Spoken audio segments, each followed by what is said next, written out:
Ladies and gentlemen, please welcome the President of the United States and the Chairman of the Board of the Kennedy Center, Donald J. Trump.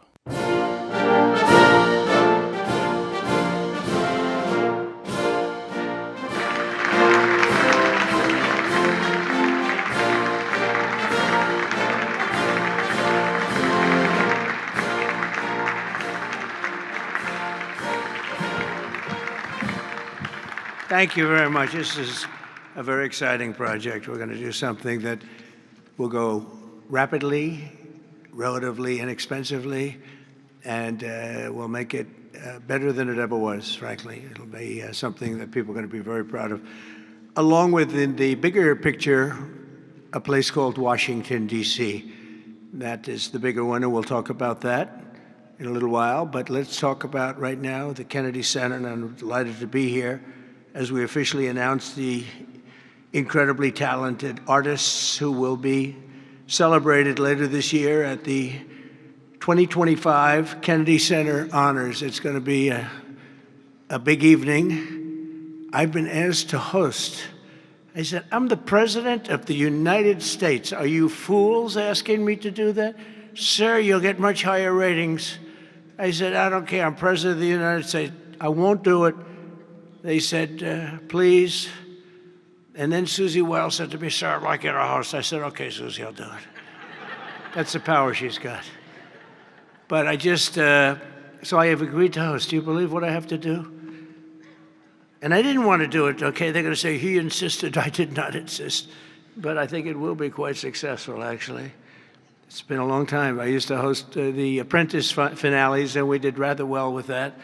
So I think we're going to do very well because we have some great honorees, some really great ones. Since 1978, the Kennedy Center Honors have been among the most prestigious awards in the performing arts. I wanted one. I was never able to get one. This year, it's true, actually.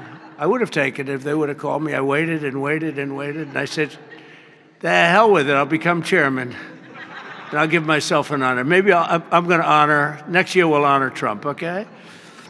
This year, the board has selected a truly exceptional class of honorees. I mean, really exceptional. First is country music star, actor, and producer George Strait.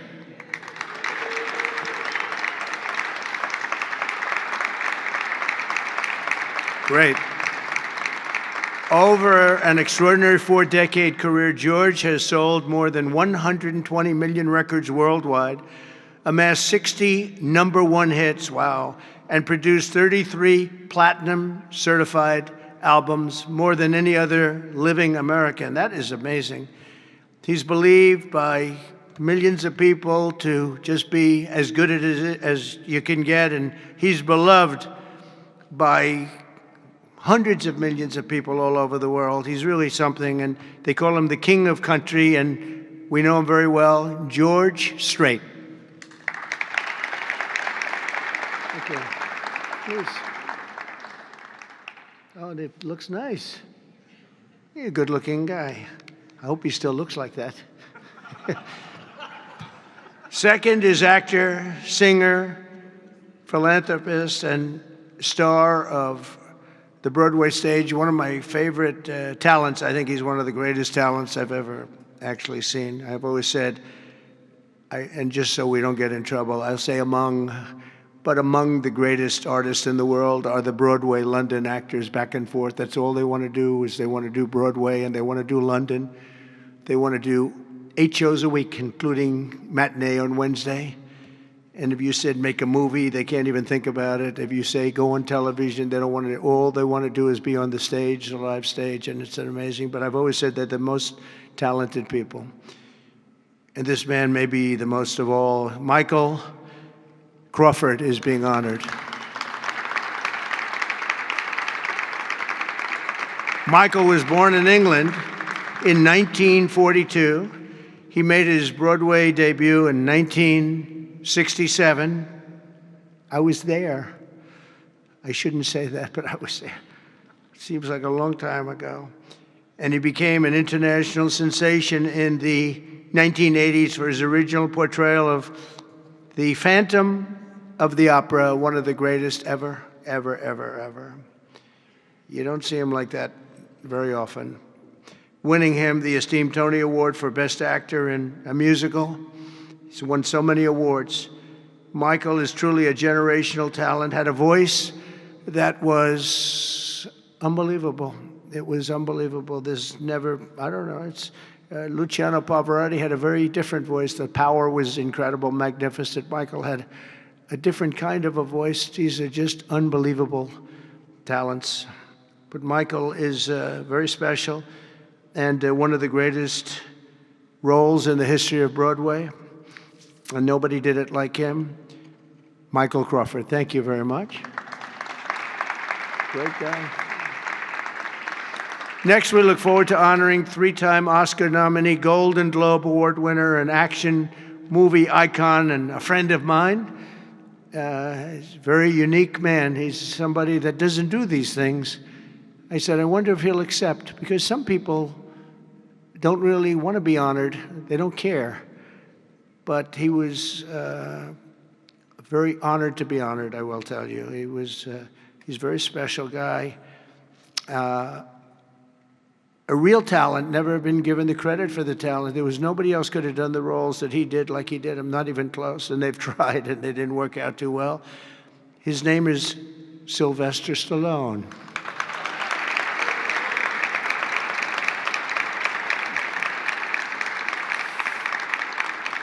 So it's very few, almost, if any, people that could have taken a name and made it so incredible, like Rocky, Rambo, Creed, and others. But think of it, Rocky, Rambo, if you did one, you're good. You do two. And I'll never forget, I was a young guy, and I went to see a thing called Rambo, and it had just come out. I didn't know anything about it, but I was in a movie theater, like we used to go to movie theaters a lot. And I said, this movie is phenomenal. What the heck? And that turned out to be a monster. Rocky is Rocky. I mean, the way that happened, you know, Sly had no money, nothing, and he went around, and everybody wants to do a boxing movie. It's the most, you know, probably more than any other type of character, boxing, always boxing. It's so great. And there's rarely been anything like this one. John Voight did a great one, as you know. Champ, great. I think that was right there, too. John Voight's a phenomenal person, phenomenal actor. But Sly came in, and he had no money. He wrote a script, along with thousands of other people writing scripts on a boxer. And for some reason, a studio picked up this and liked it. And Sly he's in an old car that he came in from Brooklyn, or someplace in New York, but I think Brooklyn. It barely made it to California. He was sleeping in the car. I mean, he had nothing. And he wanted control over who the actor was going to be, because he said it can't be successful if you're going to pick a movie actor with a bad build, okay? A nice face, but a bad body. And he said, I can't have these guys, because he's a tough cookie, and he knew exactly what it took. He knew what a boxer's body was. So they brought him one, and I won't tell you who it was, but it was a big name. But the chest wasn't exactly what you need. One shot, and your heart would pop out. That wasn't too good. Then he did another one. He was fat, sloppy, but had a good face. Then he did another one, and another one, and another one. And he turned it down. He wouldn't take $1 million. He wouldn't do it. And it turned out that when they saw him, they said, you know, you'd be actually pretty good for this role. And he had never done this before, anything like it. But think of it, he turned down $1 million. He had nothing. He refused to let somebody else play. He didn't want to play it. He wasn't originally, he did it as a writer. But he ended up playing it because he couldn't find anybody else that fit the role. And who knew what would have happened? He's become a legend of the silver screen, a true legend, and he's a great guy. He's a little bit tough, a little bit different, I will tell you. He's a little tough guy. But he's a phenomenal person with a phenomenal wife and family. Incredible wife, incredible family. His films grossing more than 7.5 billion, which is either a record or very close to it. I can't imagine anybody doing more. If you add up Rambo and Rocky and these others, I can't imagine anybody doing much more. 7.5 billion worldwide over the course of 6 decades. And Sly is a pillar of the really American pop culture and a Hollywood superstar like few others, and one of the biggest names on the Hollywood Walk of Fame. In fact, the only one that's a bigger name on the Hollywood Walk of Fame, they say, is a guy named Donald Trump. I'm on the Hollywood Walk of Fame, too, if you can believe that one. But he's amazing. He's really amazing. And he's actually a great actor. Fourth will be together celebrating one of the most revered singers of the American disco era, Gloria Gaynor. Best known for her chart-topping 1978 hit, I Will Survive. Gloria won the 1980 Grammy for Best Disco Recording, and her song was inducted into the National Recording Registry in 2016. 4 decades later, Gloria won a second Grammy in 2020 for her gospel album, Testimony, which is incredible.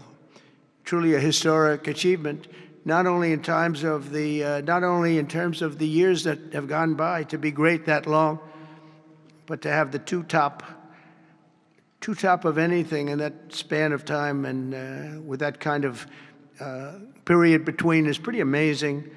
But I will say that I Will Survive is an unbelievable song. I've heard it, like everyone else here, thousands of times. And it's one of those few that get better every time you hear it. And nobody can sing it like her. And that's an honor. So, Gloria Gaynor, thank you. Thank you very much. And finally, we'll be honoring one of the greatest rock bands of all time, Kiss.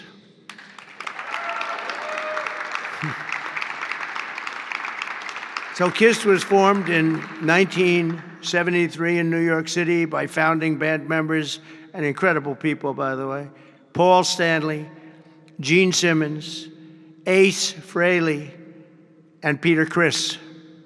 Kiss became a global phenomenon, sold more than 100 million records worldwide, and produced 30 gold albums and lots of other things they produced. They made a fortune.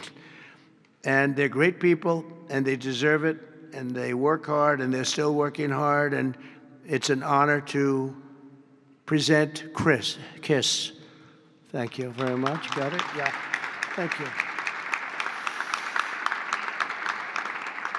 And they're going to do something very special. Kiss is going to be here on a little bit before the show. I think they're going to do something very special. We're going to have a good time. The 48th Kennedy Center honorees are outstanding people, a standing group, incredible. We can't wait to celebrate the Kennedy Center honors. It'll be in December. It'll be on CBS. In a few short months since I became chairman of the board, the Kennedy Center, we have completely reversed the decline of this cherished national institution. It was being run down.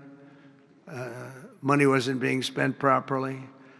They were building things they shouldn't have built that nobody wanted, instead of taking care of the great gem that it is. You look at the marble, look at the quality of the marble, and the things that, with a little fix-up and a little work, we can make it unbelievable. These columns, when you see them the next time, they'll be magnificent. I mean, we have some great plans for this. The bones are so good. The bones of a building, if you don't have the bones, you might as well forget it. I'm working on another building, a thing called the White House. We're fixing it up so beautifully. It needed it. It's been many, many years since it's been properly taken care of. It's incredible. One of the great places of the world. Maybe, I mean, truly, to me, is there anything else even close? But we're doing that and doing some other things, and we're going to also fix up a place called Washington, D.C. We're going to make it so beautiful again. We're going to be redoing the parks, redoing the grass. You know, grass is a lifetime, like people have a lifetime. And the lifetime of this grass has long been gone when you look at the parks where the grass is old, tired, exhausted. We're going to redo the grass with the finest grasses. I know a lot about grass because I own a lot of golf courses, and if you don't have good grass, you're not in business very long, Lindsey Graham. By the way, you have very good poll numbers, Lindsey. I just saw. Congratulations. But a few short months ago, I became chairman of the Kennedy Center, and we completely reversed it. We reversed what was happening.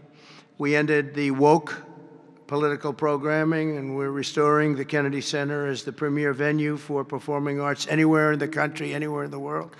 This has the potential to be anywhere in the world. We're going to make it something that people can't even believe. We have some unbelievable plans, and ultimately it's about the talent you get, though. You know, you can have a beautiful building, you can have nice marble walls, you can have nicely done columns, as I was saying, but if you don't have the talent on the stage, and we're going to get the best talent in the world. To that end, the world-renowned musical Les Mis had a phenomenal 5-week sold-out run this summer, beat projected revenues by 35%, and we've raised over $10 million in private funds from a lot of generous donors, and we closed the $26 million budget shortfall that they had before we got here. And with the help of Congress, we secured the critical funding necessary to rebuild the building, and we're going to get all brand new, highest level seats, magnificent seats, and it's going to be all new. We could have taken the existing ones and do a little paint job, a little fabric, but it's not the same thing. So we'll be taking out next season. All of the seats will be taken out. The room is being completely rebuilt, and I just want to thank the Republicans in the Senate, headed by Lindsey. In that case, Lindsey was she's a big fan of this building, and they got a record $257 million that's going to go toward renovations that building really needs, and all of the exterior is going to be incredible. It's going to be exciting. So I thank you very much, and thank all of your Republican senators. I don't think we had too many Democrat votes, probably. You never have. We don't have Democrats voting even for crime. But I shouldn't make this political, because they made the Academy Awards political and they went down the tubes. So they'll say, Trump made it political. But I think if we make it our kind of political, we'll go up, okay? Let's see if I'm right about that. But I want to thank the executive director for an incredible job. He's done great. He's been with me for just about the beginning, and everything he's touched has been good. He was on high intelligence. He worked in low intelligence and high intelligence. He did better with the high intelligent people, but he's been fantastic. He's the executive director, Rick Grinnell, for his work. Thank you very much, Rick. Unbelievable job. And as well as Lindsey and all the people that helped us in Congress, I want to thank, and the Senate has been incredible. By the way, Leader Thune has been unbelievable, and Speaker Mike Johnson. These are great people. What we're doing with the great big beautiful bill is you're going to see a whole different country. You're seeing it already. We're coming in where the trillions of dollars is coming in from tariffs from all over the world, from countries that took advantage of our country. They thought we were children. They took advantage of us for decades, and now the money is flowing to us, and we've become the hottest country anywhere in the world. But the Kennedy Center board members, many of whom I knew, and many of whom I put on the board, and it's as good a board as I've ever seen.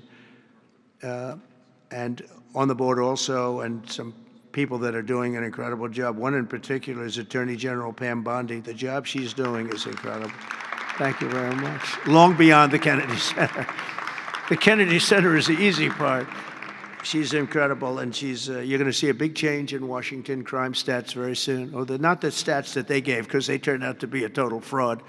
The real stats, the stats went through the roof. You know, they had a man that was forced to put up stats like they were doing better. They're not doing better. Crime is the worst it's ever been, but it started as of about yesterday.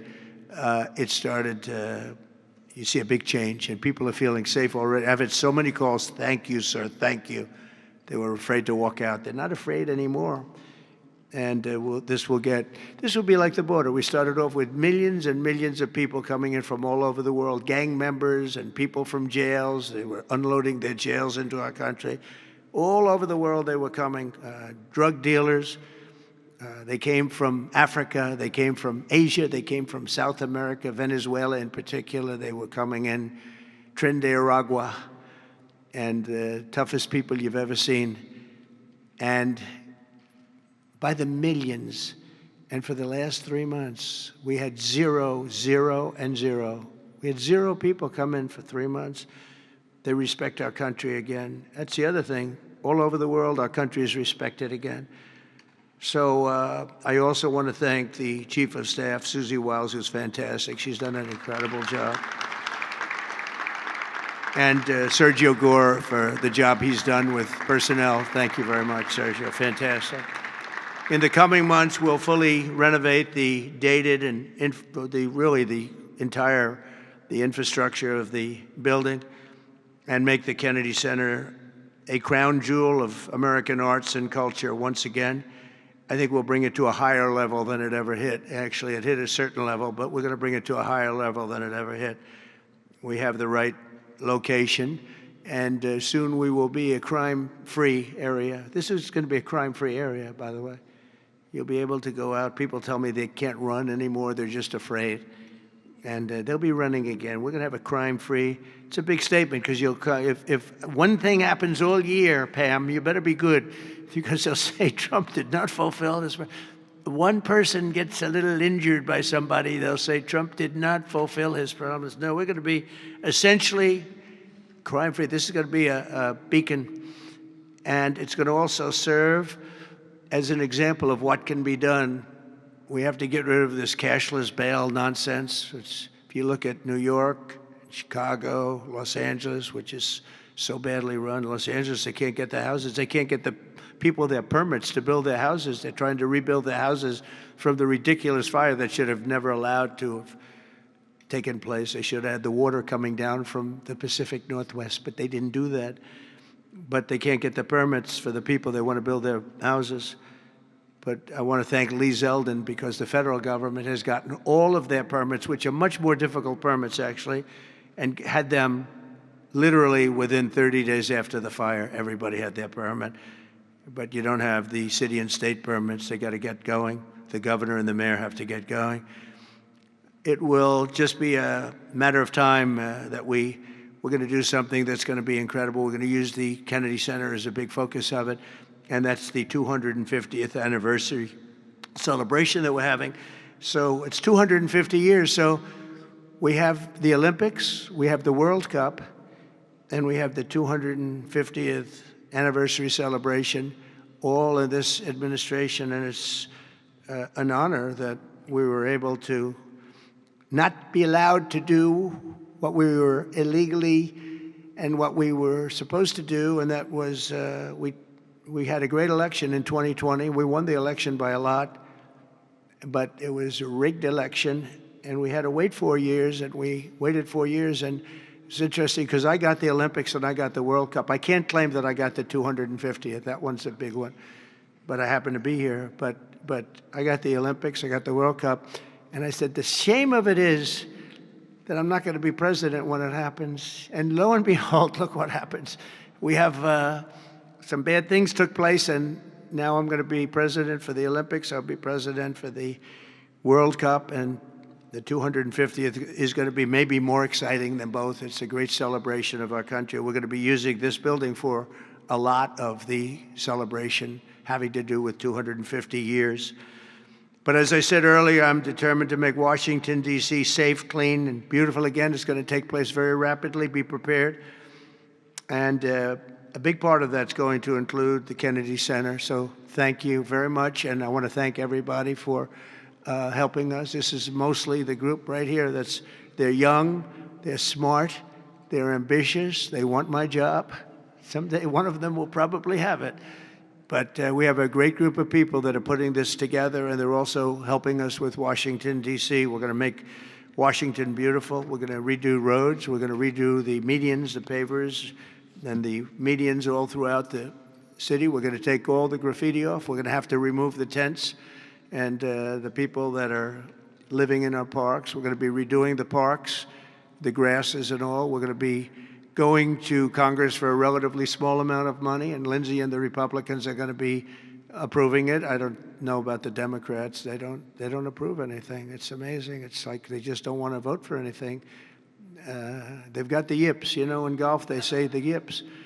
The Democrats are afraid to do anything because they don't want to be criticized. But fighting crime is a good thing. We have to explain. We're going to fight crime. That's a good thing. Already they're saying, he's a dictator. The place is going to hell, and we've got to stop it. So instead of saying he's a dictator, they should say, we're going to join him and make Washington safe. But they say, he's a dictator. And then they end up getting mugged, and but the stats are very bad. But we're going to, I think we'll actually get Democrat support. I really believe they can't do this one too. It's, they talk about 80-20 issues, but I think many of those 80-20 issues, like men and women's sports, I think it's 97-3, not 80-20. And I think crime is maybe 100-0. So I think we may get very well some Democrat support, but I hope so. But even if we don't, we have the majority, so we're going to vote it in as Republicans, and we're going to do something. And that's going to serve as a beacon for New York, Chicago, Los Angeles, and other places all over the country. Our whole country is going to be so different and so great. It's going to be clean and safe and beautiful, and people are going to love our flag more than they've ever loved it, and we're going to do a great job. So I want to congratulate all the nominees. They're unbelievable people, and we're going to have a tremendous day in December, and that evening is going to be special, some really special people and real talent. Do you have any questions? Yes, please. Hi, sir. There's new reporting that the Russians have hacked into some computer systems that manage U.S. federal court documents. I wonder if you've seen this reporting and if you plan to bring it up with Putin when you see him later in the week. I guess I could. Are you surprised? Are you surprised? They hack in. That's what they do. They're good at it. We're good at it. We're actually better at it. But no, I have heard about it. I have heard about it. Please. Thank you, Mr. President. You mentioned congressional Democrats. You have not yet met with Democratic leadership, but there's a funding deadline at the end of September. Do you plan to meet with Leader Schumer and Leader Jeffries to discuss that situation?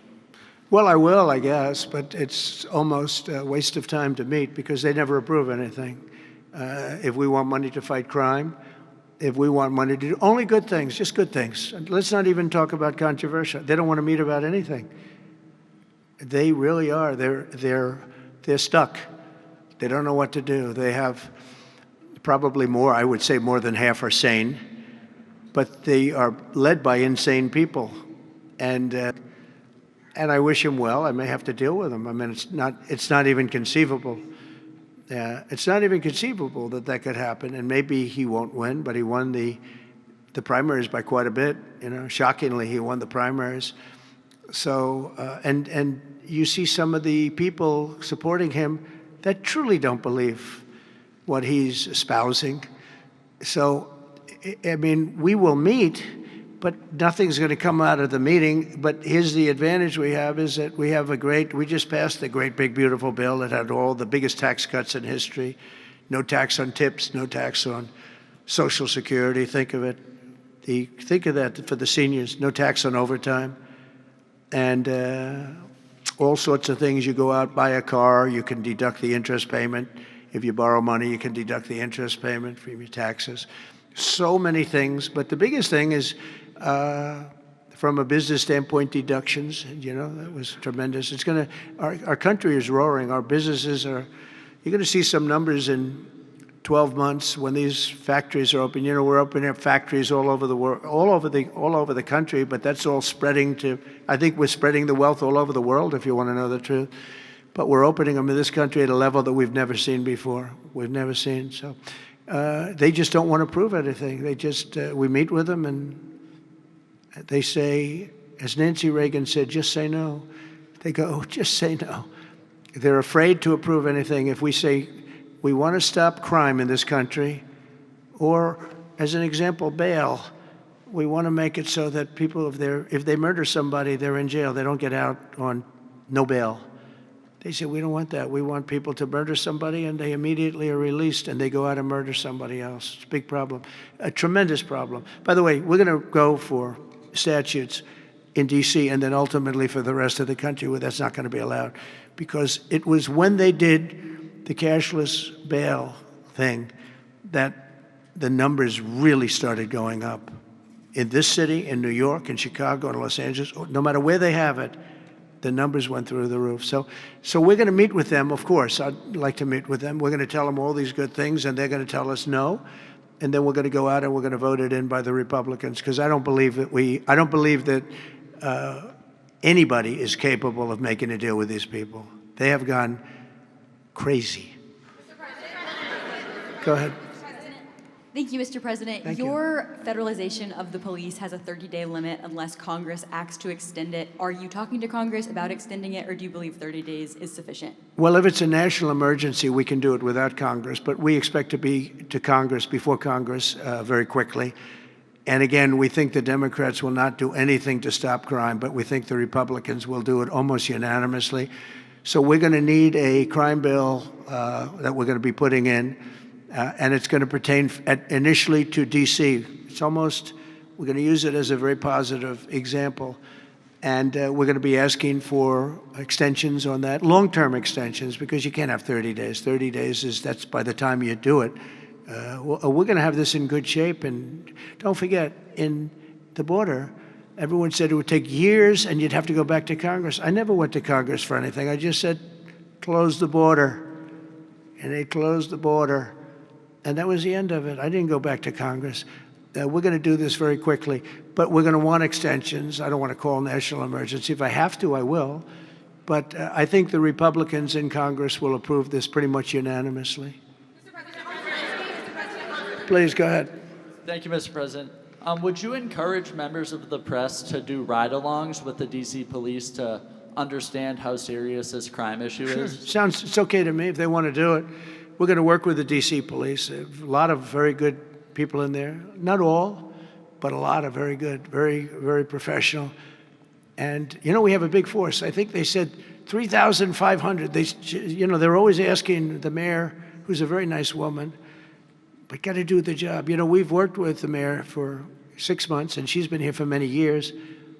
And the numbers are worse than they ever are. Don't let anyone tell you they're not. And the whole statistical charts that they made, the whole thing is a rigged deal. They got rid of the guy because he didn't want to do the numbers the way they wanted to, and they put their own numbers out. They said it's the best in 20 years. No, it's the worst in 20 years. But we're going to be very open about what we're doing. So if the media wants to ride with police, if they want to do it, if they feel it's safe, that would be okay. Yeah, please, go ahead.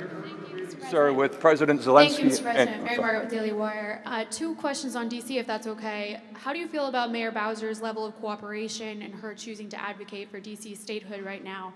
And well, the statehood, let me do that one first. Statehood is ridiculous. We want to straighten the place out. Statehood's ridiculous. It's unacceptable. It's the Democrats want it because the Democrats have, about 95% in this little area. Even I didn't get it very much. They want that. They want to pick up 2 senators, and it's not going to happen. It's not going to happen. And that's the least of the reasons why, by the way, but that's one of the reasons why. What we want to do is make Washington, D.C., the greatest, most beautiful, safest capital anywhere in the world, and that's going to happen. I mentioned the word bones before. The bones here, we have the greatest bones. When you look at that Supreme Court building, I think it's one of the most beautiful buildings. When you look at some of the buildings here, it's so magnificent, and everything's good, but it's just dirty and not properly maintained. It's not taken care of.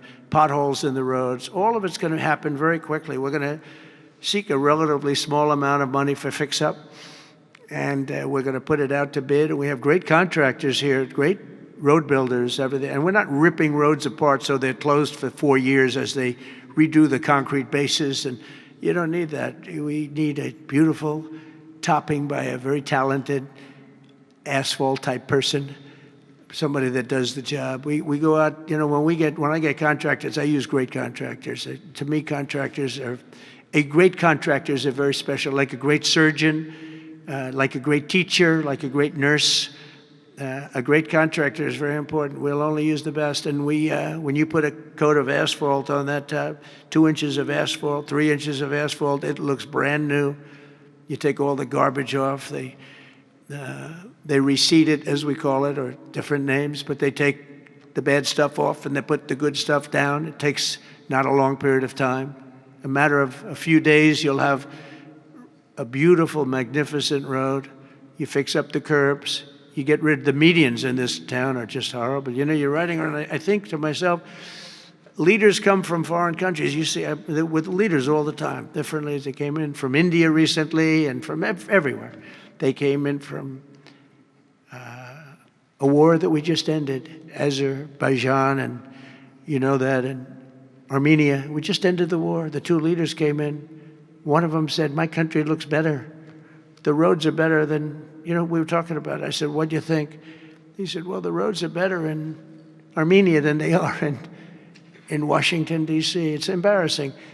And I was asked at the last press conference, they said to me, "How important is it? You're doing world peace. We're going to on Friday to Alaska, meeting with President Putin, Russia.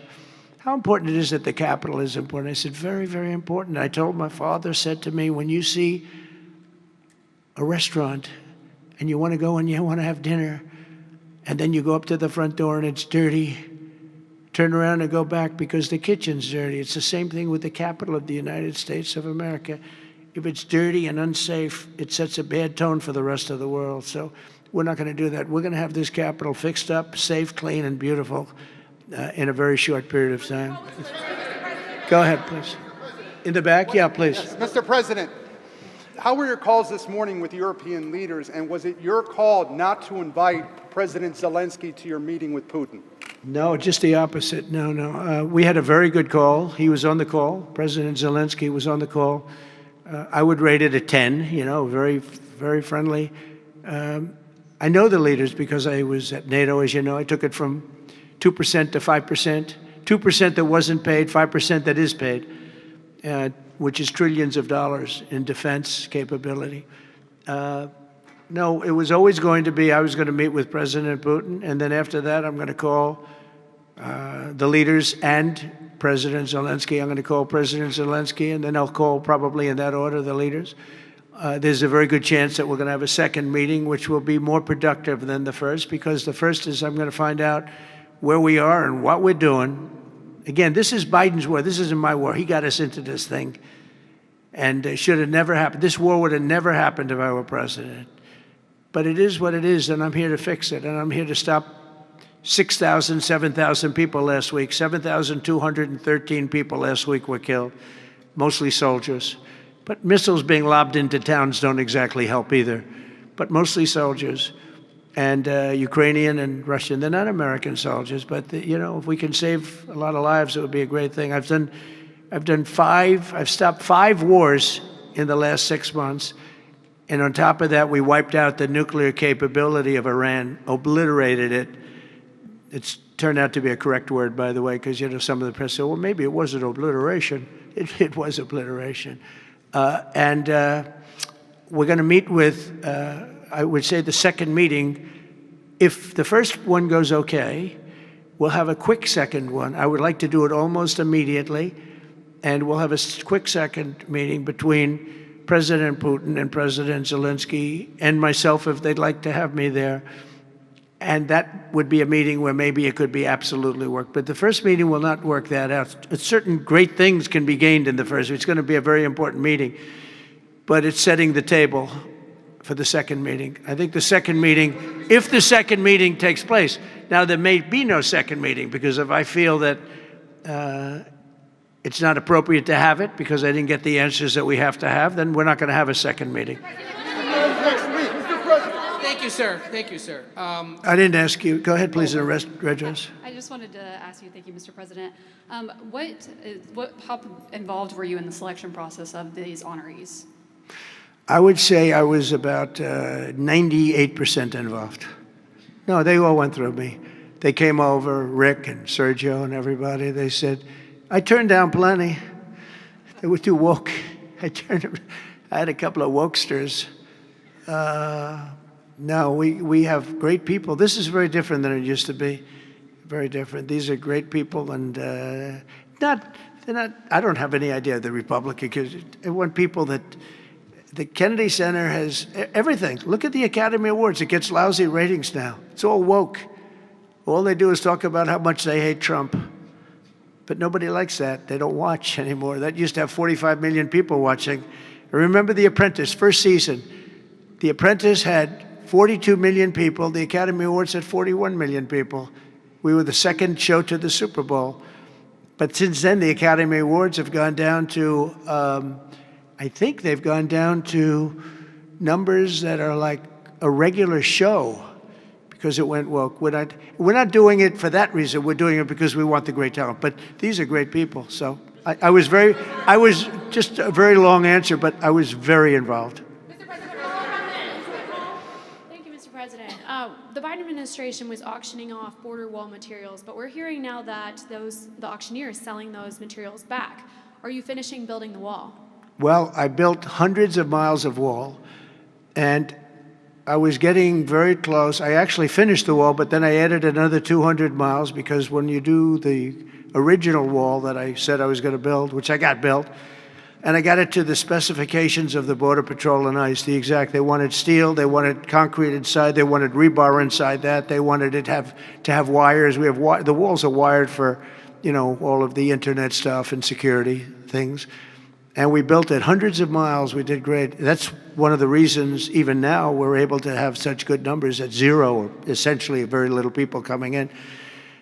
But Biden, I ordered for another 200 miles. I was going to do another 200 because it's the way it is. And we're all set to do it. Then we had the bad election result, the horrible, what happened to our country, what they've allowed to happen to our country. And we are taking now that wall back. They sold the wall. Now, this is expensive stuff. Hardened steel, very expensive. 9,000-pound concrete and rebar. Rebar is very expensive, the hardest rebound. No, it's very, very hard to cut. You have different materials. It's very hard to cut because they cut it down if they can. It's very hard to cut. And Biden sold it for pennies on the dollar, 3 cents on the dollar, 4 cents on the dollar. He sold it. And I said, these guys really don't want it. That was when I first realized, when I saw the wall was being put up, because we could have finished the rest of the wall in about 4 weeks, anywhere from 3 to 4 weeks. It was all set to go. It was laying down, ready to be put up. The foundations were, and they took over, and they said, we're going to sell the wall. And they sold it, as you know, for pennies on the dollar. Well, Pam Bondi's been working very hard on suing that company, and I think they reached a settlement where we're taking the wall back. But they stole the wall from us.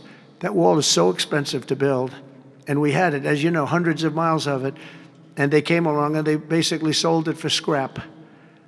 And what a shame that is. But that was when I first realized that these people actually want to have open borders. And no country has poor countries don't have open borders. No, we had open borders where people just walked in. It didn't matter what they looked like, who they were. We had 11,888 murderers, half of whom killed more than one person. Literally killed more than one person. And this is who we took into our country. So the wall is the least of it, but we're going to take the wall back. We're paying a small amount of money, as I understand it, to get it back, to get rid of the litigation. We'll take it back. We'll put it up. Yeah.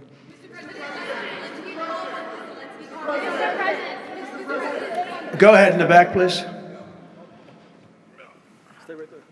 I want to take it back to the Kennedy Center, if I can, just for a second, Mr. President. Sure. From what I understand, the Les Mis show exceeded everyone's expectations. Attendance, revenue, across the board. That's great. Do you anticipate future shows to basically do the same? I like that guy. Now, that's called a question, okay? And he's a great reporter, actually. Thank you very much. I appreciate it.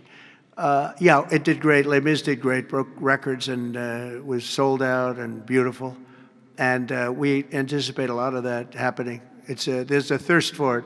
And especially when the crime is knocked out. You know, when we knock out crime, some people probably stay away from places like restaurants and other things. It ruins your whole fabric. It ruins your country. And when somebody thinks they have about a 25% chance of getting mugged, they say, let's not go to restaurants tonight. We're going to make it so that they have no chance of getting mugged. And it's going to happen soon. And yeah, we think we're going to have a lot of very successful evenings here. Please. Will Russia face any consequences if Vladimir Putin does not agree to stop the war after your meeting on Friday? Yes, they will. Yeah. What will the consequences there will be be? consequences. Sanctions, tariffs? There will be, I don't have to say, there will be very severe consequences, yes. Yeah, please. Can I ask you a question about the Fed? Right next to you, please, yeah. About the Federal Reserve. Oh, Federal Reserve, my favorite. Posted Too late. He's too late. You're considering suing Jay Powell. Can you update us on your thinking about that and tell us where you are in your search for a new chair?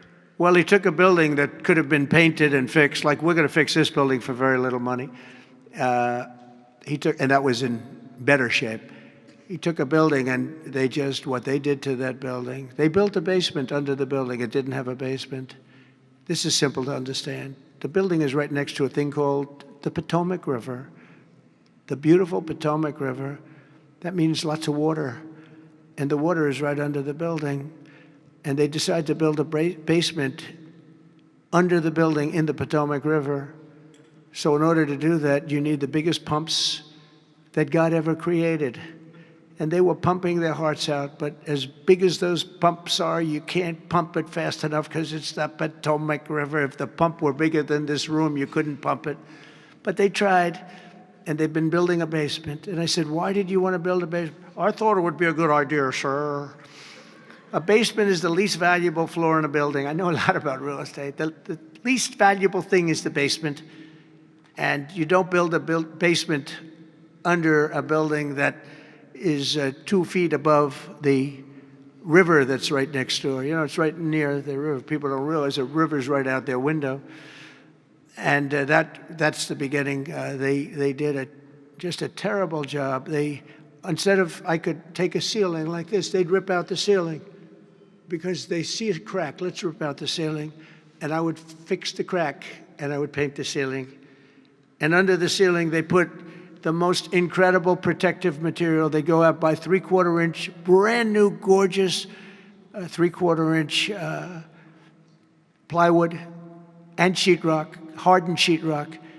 And they had it all over the building. So if a little piece of flake came down, but the problem is when they took the ceiling down and it would hit, they spent millions of dollars on protective material that you didn't have to spend anything. He could have done that job for $25 million, and they spent $3.1 billion. He said 2.7, but it's really 3.1. They just don't want to include one of the buildings in the deal. But it's going to be much more than that. And I think he'll be long gone by the time it finishes because they've got a long way to go. And then I hear they want to hire 3,000 economists. What are they going to do? And he got it all wrong. He's too late. We call him Jerome Too Late Powell. It will live with him forever. I believe that name will live with him forever, along with the name Pocahontas and some of the others. He worked closely with Pocahontas, by the way. She's another beauty. But we have a real problem there. They're way over budget, and they did a job that shouldn't have been done. It was unnecessary to be done. I could have gotten the greatest wallpaper anywhere in the world from the finest stores in the world. I could have fixed up a wall a little bit. It would have taken about 2 hours. And covered it with the most magnificent silk and most magnificent paper for thousands of dollars as opposed to tens of millions of dollars. What a shame it is that they did. But they would take down areas of the building that shouldn't have been taken down. They could have literally been painted, and they didn't do that. So they've got a long way to go. And I think it's just grossly incompetent, but not quite as incompetent as his decision not to do interest rates, take down interest rates, because just like they shouldn't have taken down a ceiling, they should take down interest rates.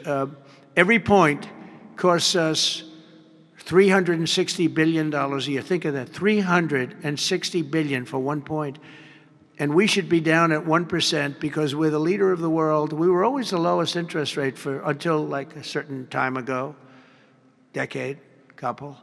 But we were always, because we were the United States of America. So even if the country was run badly, we were considered like to be super prime. And now he's got us in a bad place. So we're paying $360 billion a year for each point. Now, I believe we should be 3 or 4 points lower. So that's over $1 trillion we pay every year in interest. And it's really just a paper calculation.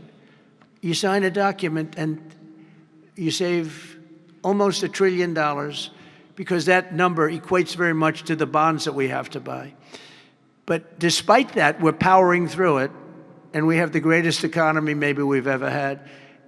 But the housing sector, people aren't able to get good mortgages. They're paying too much because of Jerome Too Late Powell. He's truly incompetent.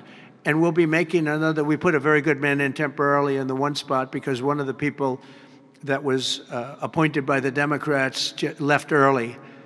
And I heard left because that person wanted lower interest rates. And I heard quit, but I have no idea. I'm sure she won't say that. I'll be naming a new chairman sometime within the next, I think I'll name it a little bit early, the new chairman. I'm down to 3 or 4 names, all good, all great. The problem is you name them and then they turn out to be not good. That's happened to me a couple of times. You name somebody, they tell you everything you want to hear, and then they go in and they turn out to be not good. I mean, he told me everything that I thought was appropriate. He turned out to be a stiff, real stiff. But other than that, I think he's doing a very good job, yes. Okay, maybe 1 or 2 more. 1 or 2 more. Yes, sir, please. Go ahead. Mr. He looks President. like Scott Bessent. Are you the treasurer? He could do a good job. Go ahead. I keep my family budget okay. Sir, when you meet with Vladimir Putin Friday in Alaska, Yeah. do you believe you can convince him to stop targeting civilians in Ukraine? Well, I'll tell you what, I've had that conversation with him. I've had a lot of good conversations with him. Then I go home and I see that a rocket hit a nursing home or a rocket hit an apartment building and people are laying dead in the street. So I guess the answer to that is no, because I've had this conversation. I want to end the war. It's Biden's war, but I want to end it. I'll be very proud to end this war along with the 5 other wars I ended. But I guess the answer to that is probably no, because I would have had a good conversation with Vladimir. I knew him very well. I got along with him great, actually. We had I had to go through the Russia hoax. And it was actually, it was a strain on the relationship. I actually told him, I said, they got this phony investigation going on, Russia, totally phony, created by Adam Schiff, Shifty Schiff, and Hillary Clinton and the whole group of them. And it made it very dangerous for our country because I was unable to really deal with Russia the way we should have been. I'm looking at Pam because I hope something's going to be done about it. These people put our country at great danger. And Adam Schiff, it was all made up. It was a hoax. The Mueller report came out. They all hated me. They had 18 Trump haters. And they said I did nothing wrong. They couldn't believe, they couldn't find anything. After years of investigation, it was all a hoax. It was a hoax created by the Democrats, but in particular Schiff and Crooked Hillary, the whole group. And now we've learned all the stuff that's come out over the last 2 months is incredible through intelligence. And hopefully something's going to happen with it. These are people that put our country in danger, in real danger. I want to thank you all very much. Thank you very much. Thank you.